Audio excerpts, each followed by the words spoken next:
Well, let's get more now on the weather situation more broadly with ABC meteorologist Tom Saunders. Hi there, Tom.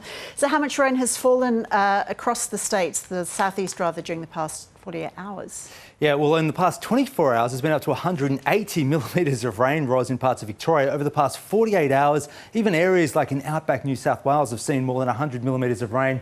I've just got a map here that shows the 24-hour totals to 9 o'clock this morning. Take a look. Reedsdale, 117 millimetres of rain. Now, that is the heaviest rain on record for that location, not just for January, that's for any month. And Bendigo, 92 millimetres of rain. That is also an all-time record. Data exists for Bendigo for rain back to 1863. So we're talking about 150 years worth of data. Some other big ones, Kilmore Gap had 95 millimetres of rain. Melbourne, 38 millimetres for you. We had some good falls also through parts of New South Wales, including Broken Hill, 63 millimetres. Now, Broken Hill over 3 days has picked up over 100 millimetres of rain, and that's been their wettest 72 hours in 29 years. So huge falls. Now, let's take a look at the radar, find out where the heaviest rain is right now. We can see the best falls the last few hours just starting to contract towards the east in Victoria. So the rain has definitely eased back through that northern central part, but we are seeing solid falls through Gippsland, Victoria and southeast New South Wales. Since 9 a.m, there's been up to 50 millimetres in these areas. A couple of storms too on the radar through central New South Wales and through the northern inland part of the state.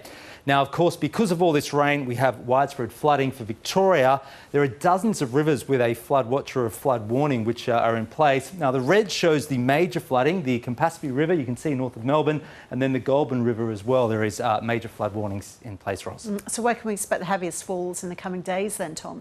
Yeah, let's have a look at the forecast rain. That's the big question, isn't it? Where is the heaviest rain going to move? You can see over the next few hours it continues to move east. Overnight tonight, it rapidly eases through southern New South Wales and Victoria.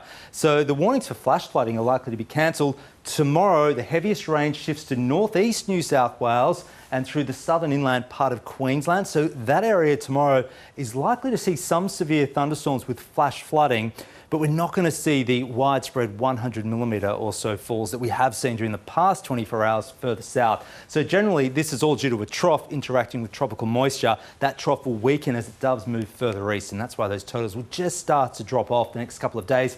We're going to go through to Wednesday now. Again, it's far northern New South Wales and Queensland, dissipating overnight, the thunderstorms, and then on Thursday, see it really eases up near the eastern seaboard, but we do have some storms continuing through some western areas, Ros. Tom, there's been a lot of confusion around El Nino with all this wet weather. What exactly is going on?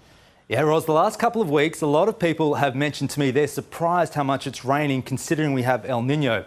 Well, let's just put an end to this misconception. El Nino does not reduce summer rainfall in Australia.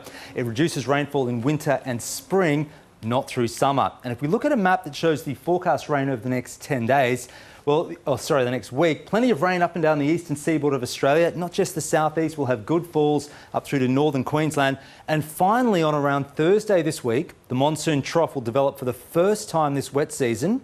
Now, it'll be the latest onset of a monsoon trough in at least 11 years, but that means much of the northern tropics will see well over 100 millimetres of rain during the next week or so, Ros. Tom, thanks so much.